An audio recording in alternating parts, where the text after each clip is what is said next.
These were the potters and those who dwell at Netaim and Gederah. There they dwelt with the king for his work. 1 Chronicles 4, verse 23. The original Hebrew says, with the king in his work, they dwelt there. I like the fact they dwelt with the king, but even more, they dwelt with the king in his work. There are two ways to look at your service to Christ. 1, you work for him, and 2, you work with him. Both are true, but if you think you work for him without his help, you're mistaken. And unless you change your perspective, you're headed for spiritual burnout. Just because you dwell with Christ, it doesn't mean you have the correct attitude toward his work.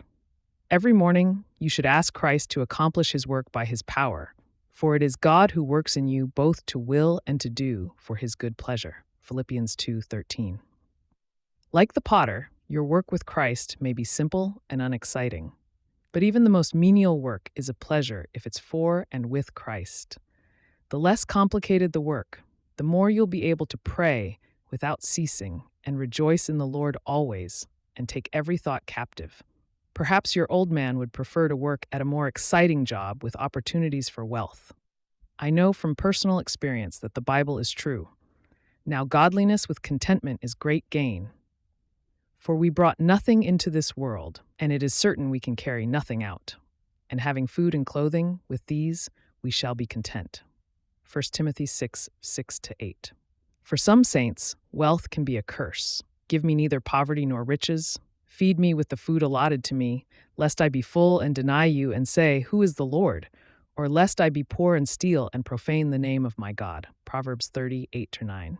Whatever you do and wherever you live, he's with you. I know saints who say the most precious time of their lives was when they served with the Lord in prison. The simple routine of prison life enabled them to understand what the Apostle Paul was talking about. I have learned, in whatever state I am, to be content. I know how to be abased, and I know how to abound. Everywhere and in all things I have learned both to be full and to be hungry, both to abound and to suffer need. I can do all things through Christ who strengthens me. Philippians 4:11-13.